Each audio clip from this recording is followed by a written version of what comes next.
Bonjour, donc avec cette vidéo, je voudrais parler des commentaires qui ont eu lieu sous cette vidéo Expat 2025, Parasite, point d'interrogation, et on va parler de l'impôt universel rétroactif. En fait, je vais plutôt parler des réactions, hein, parce qu'il y a vraiment eu des réactions sur ce sujet-là. Je résume très brièvement, j'avais publié une première vidéo pour expliquer le débat qu'il y avait actuellement en France sur le fait de mettre un impôt sur la nationalité.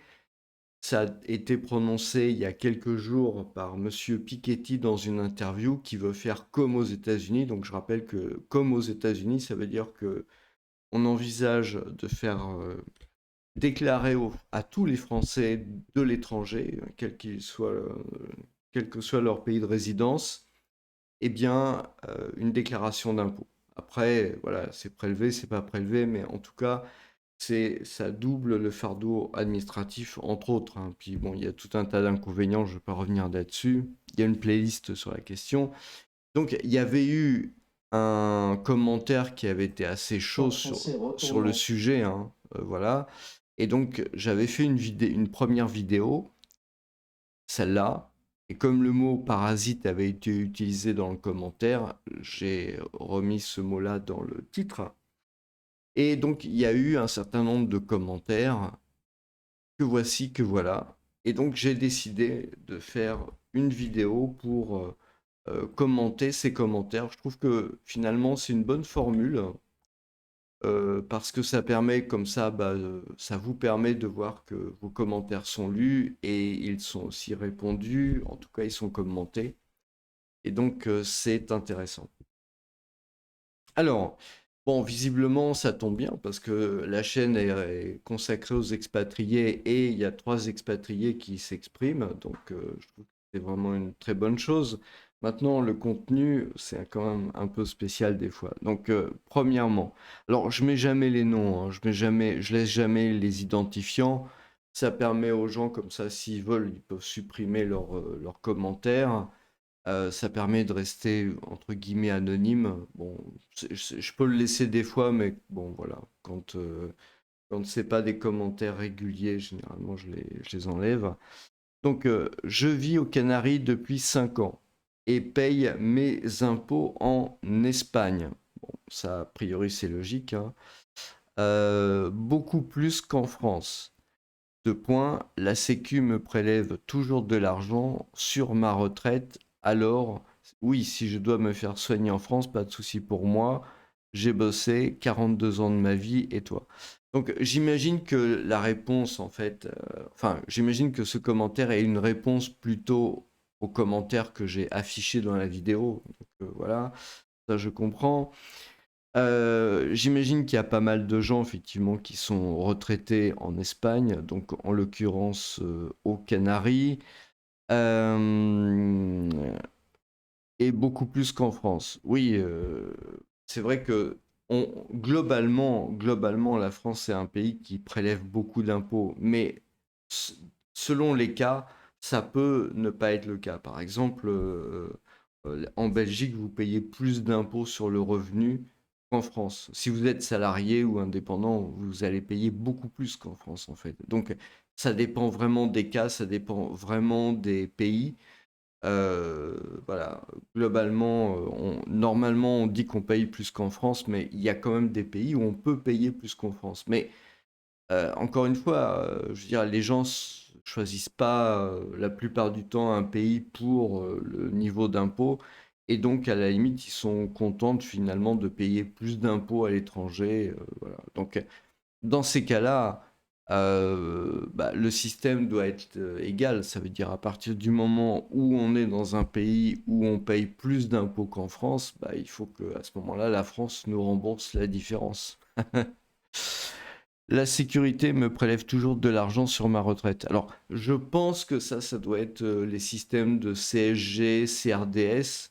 C'est bizarre. Je dois avouer que je suis pas retraité, donc je connais pas trop ce système en fait. Mais normalement, Enfin, en tout cas, les Canaries, c'est dans l'Union européenne, donc normalement la CSG puis la CRDS, ça ne devrait pas être appliqué sur la retraite. Donc si la Sécu prélève, ça doit être quelque chose de particulier. Alors oui, si je dois me faire payer en France, oui, bah, à partir du moment où la sécurité est payée, effectivement, je pense que c'est normal de se faire soigner en France. Enfin, je veux dire, voilà. J'ai bossé. Alors, bon, je supprime les termes un peu trop, comment dire, euh, peut-être qu'ils peuvent dépasser la pensée des gens. Je pense que c'est pas très utile dans un commentaire. Moi, j'ai bossé 42 ans de ma vie et toi, voilà. Donc, c'est clairement quelqu'un qui est retraité et qui vit en Espagne comme un expatrié. Alors, un autre commentaire, quand on est expatrié, la première chose que l'on fait, c'est de rendre sa carte d'assurance maladie. Oui, bah oui. Quand on n'est pas retraité et qu'on est actif, eh bien, il y a d'autres mécanismes. C'est la première chose que j'ai fait. Voilà. De plus, on a l'exit tax. Donc, il y a effectivement une taxe particulière quand vous avez des actions dans les entreprises, quand vous avez des titres, etc. À ce moment-là, vous devez payer une exit tax dont le calcul est un peu complexe. Et les revenus de France sont imposés en France. Oui, si la personne a un appartement, elle touche des loyers, eh bien, les revenus sont effectivement imposés en France. Mais je comprends le commentaire et il a raison. Alors, en fait, ouais, il y a plusieurs commentaires. Donc, j'ai pas bien compris auquel commentaire ça faisait référence. Ceux qui partent, c'est ceux qui sont en général contribuables net positifs. Oui, il se trouve, je pense que c'est pas vraiment la volonté de, encore une fois, fuir un pays parce qu'il y aurait trop d'impôts. Je pense que c'est pas encore le cas. Voilà, pour être plus exact, je pense que en France, c'est pas encore le cas. C'est-à-dire que je pense pas que les gens se trouvent dans une situation, à part quelques cas particuliers, où ils aient besoin vraiment de partir à cause du niveau d'impôt. Ça, je le pense pas du tout. J'ai jamais rencontré de personne comme ça. Par contre, c'est pas impossible que à l'avenir, voyant le niveau de la dette publique à 3400 milliards d'euros qu'il va falloir payer, somme toute, quand même assez rapidement, enfin pour la partie qui va pas être, pour la partie qui va être déficitaire, c'est vrai que les gens peuvent prendre peur et à ce moment-là devoir partir à cause de ça. Ça, c'est un premier effet. Mais je pense que dans le débat sur l'expatriation et l'imposition, il y a quelque chose vraiment qu'on ne se rend pas compte. Il y a, à mon avis, quelque chose qu'on ne se rend vraiment pas compte.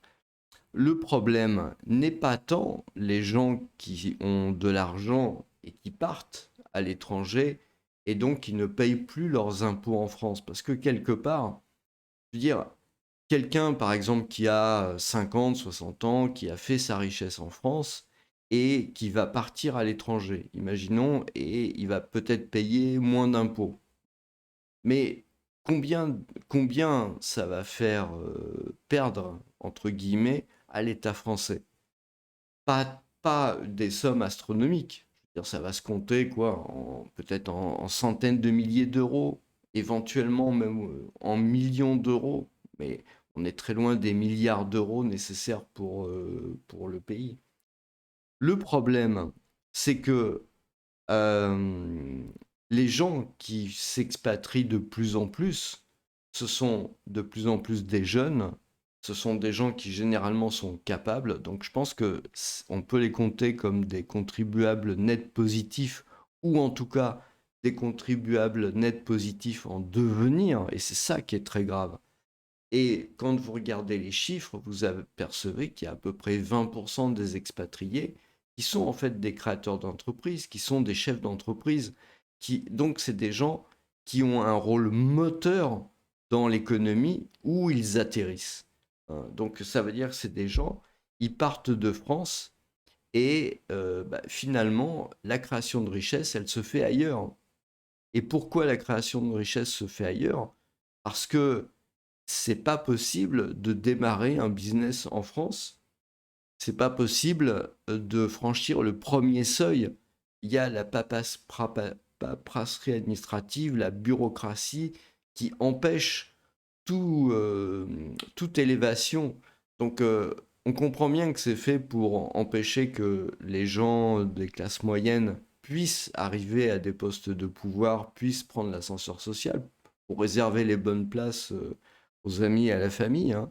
Mais le résultat, c'est que bah, comme il faut bien que ces gens-là, comme ils ont de l'ambition pour leur travail, pour ce qu'ils aiment faire, pour leur famille, pour je ne sais pas quoi, bah, ils partent. Et si on devait compter, disons, le nombre d'emplois qui n'ont pas été créés comme ça, l'argent et la richesse qui n'a pas été créée de cette manière-là, qui a été perdue en France, je pense qu'on arrive très facilement au budget de l'État, enfin au déficit, à combler le déficit. Parce que si vous voulez, il n'y a pas... ça, c'est l'aspect... Je ne suis pas le premier à expliquer ce genre de choses-là. J'ai vu, il y avait un ancien PD... Ah non, c'est un nouveau PDG. Enfin, je crois que c'est le président de Ledger qui expliquait ça il n'y a pas très longtemps. J'ai vu une vidéo de YouTube de lui qui expliquait ce mécanisme-là. Mais il y a un autre mécanisme au- que j'ai vu à l'œuvre parce qu'il faut du temps en fait, et il faut avoir un certain âge pour se rendre compte de ce genre de choses-là. Qu'est-ce qui se passe quand vous avez des générations de gens qui sont capables, qui sont contributeurs nets positifs, qui sont les moteurs d'une économie et qui partent comme ça, classe d'âge par classe d'âge, euh, et que vous avez à chaque fois comme ça 20% de chacun d'entre eux qui part à l'étranger. Qu'est-ce qui se passe dans la société? C'est ça le problème. C'est pas autre chose. On voit bien que la société, elle a un problème de violence. Combien il y a d'expatriés qui veulent pas revenir en France à cause de la violence? D'ailleurs, je crois que d'ailleurs dans ce commentaire, il y en a au moins un où c'est la raison, hein. Il y a trop d'insécurité, trop de violence. Voilà. Et ça, c'est quelque chose qui revient de manière récurrente. Pourquoi la situation en est là? On dit oui, il y a l'école fait pas son travail, la famille fait pas son travail, etc. Mais on oublie un des acteurs très importants, c'est le chef d'entreprise ou le manager ou la personne qui est aussi moteur d'un groupe humain. Et quand vous n'avez pas ce type de personnes dans votre société, ou quand ces gens-là fuient parce qu'on les fait fuir, hein, et ben à ce moment-là, vous vous retrouvez avec cette exemplarité en moins. Voilà. Donc, et si vous avez une personne qui part, c'est pas grave. Le problème, c'est que ça fait 30 ans maintenant que chaque année, vous avez bah, des centaines, des milliers de gens qui partent comme ça et qui vont enrichir en fait les sociétés étrangères de leur présence, par leur seul exemple qu'ils donnent à la société et qui ne se trouvent pas et qui ne se trouvent plus sur le terrain en France. Donc c'est une perte qui est difficilement chiffrable, mais elle est probablement la perte la plus grave qui est donné. Et donc, quelque part, pourquoi vous avez tout ce niveau médiocre du niveau politique qui est d'une médiocrité à pleurer, quel que soit le parti, hein, je veux dire, il n'y en a pas un pour rattraper l'autre, bah, ça fait partie de ce genre de problème. Donc, c'est pour ça que c'est grave. Et bah, les expatriés, euh, ce qu'il faut, c'est les retenir et non pas les faire fuir. C'est pas lié nécessairement au niveau d'imposition, hein. C'est pas. Donc, ceux qui partent, voilà, ok. J'ai largement payé mon éducation, oui. Et encore une fois, je veux dire, l'éducation des expatriés, il faut jamais oublier qu'elle a été payée par les parents de ces gens qui partent, hein. Les parents ont payé très cher par leurs impôts. Ils ont payé le salaire des enseignants, ils ont payé les murs des écoles, ils ont payé aussi le salaire des fonctionnaires dans les ministères de l'Éducation nationale. Les gens ont payé déjà très cher cet aspect-là. La santé. La santé, je pense qu'il faut répéter. Les expatriés, généralement, bon, vous avez des gens qui sont retraités, effectivement, mais les expatriés, enfin, généralement, sont quand même des gens qui sont plutôt jeunes dans la moyenne. Ça veut dire, quand je dis plutôt jeunes, ça veut dire, voilà, en dessous de 40. Donc, ça veut dire que c'est des gens, en fait, qui ont beaucoup contribué à la sécurité sociale en payant beaucoup en ayant une ponction importante sur leur salaire.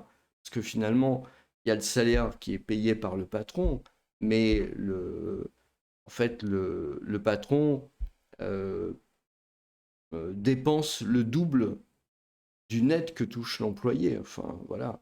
Donc, et donc, ça veut dire que la différence, eh ben, elle passe là-dedans. Donc, ça veut dire qu'en fait, le salarié futur expatrié paye de manière monstrueuse le système de santé et il n'en profitera pas. Et il n'en profitera pas parce que bah, il va aller à l'extérieur, il devra rendre sa carte d'assurance maladie et il devra aller dans des hôpitaux à l'étranger, etc. Et s'il veut pas comme ça, s'il veut malgré tout, pour différentes raisons, se faire soigner en France, il doit prendre une assurance supplémentaire par rapport à son travail, à la sécurité sociale locale. Voilà. Donc, voilà. La sécurité. Donc ça, la sécurité, j'en ai parlé. Malheureusement, la sécurité, oui, là encore, les expatriés ont payé pour la sécurité des autres quelque part, hein, ou les infrastructures, hein.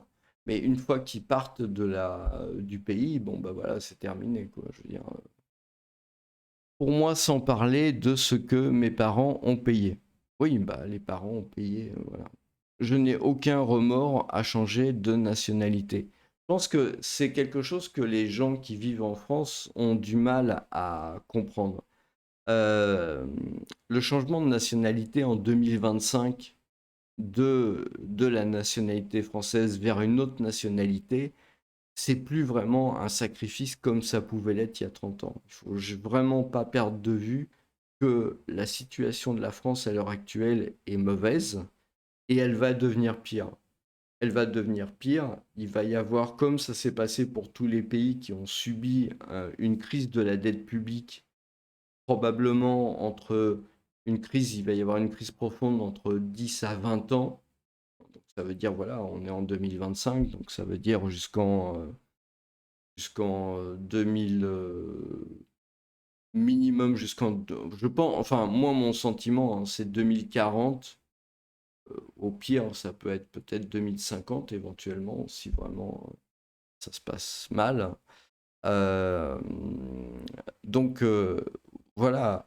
Et quand vous regardez le PIB par habitant, à l'an 2000, c'était, je crois, la 11e place, et maintenant, c'est la 25e place. Donc, je veux dire, quelque part, euh, les gens qui restent en France ne comprennent pas, en fait, à quel point leur niveau de vie, comment dire, c'est quelque part normalisé par rapport aux autres pays. Parce qu'en fait, les autres pays ont monté en gamme en qualité, en infrastructure, santé, sécurité, tout ce que vous voulez.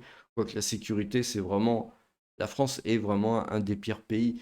Parce que vous avez peut-être beaucoup de criminalité dans d'autres pays, effectivement, mais elle est localisée. Alors qu'en France, quand vous allez je sais pas, Paris par exemple,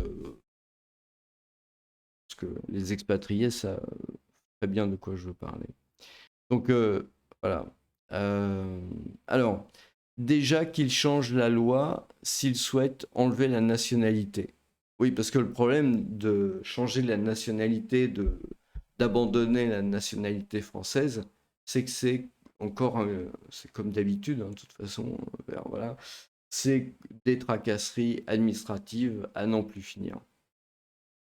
Je suis OK pour qu'ils fassent cela, mais ils ne le feront pas. Ils veulent bien tenir les gens en laisse. Bon, voilà. Je suis pas parti pour la fiscalité, mais pour vivre mieux ailleurs. Voilà, je pense vraiment, c'est vraiment le truc. qu'il faut bien comprendre, c'est que les expatriés, vraiment, il y en a tellement peu. Ou alors les gens qui partent pour des raisons fiscales, c'est vraiment dans des pays qui sont, soit qui sont, voilà, il y a trois palmiers, il y a des cocktails toute la journée, et finalement ça se termine très vite à cause d'une cirrhose du foie, à cause des cocktails. Non, je plaisante, mais je veux dire, vous voyez un peu l'ambiance, quoi. Bon, c'est vraiment très peu de gens. Car oui, c'est possible en France, je survivais, ici je vis. C'est aussi il y a aussi ça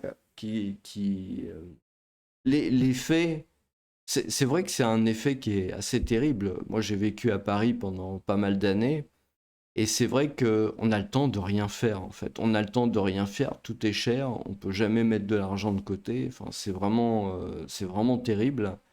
Et il n'y a que en dehors de France qu'on peut, voilà, parce que bah, il n'y a pas tout ce fardeau administratif, bureaucratique qui existe, qui pompe le temps, qui pompe l'énergie, qui pompe l'argent. Euh, et voilà. J'espère que toute cette clique se fera virer, comme en Roumanie.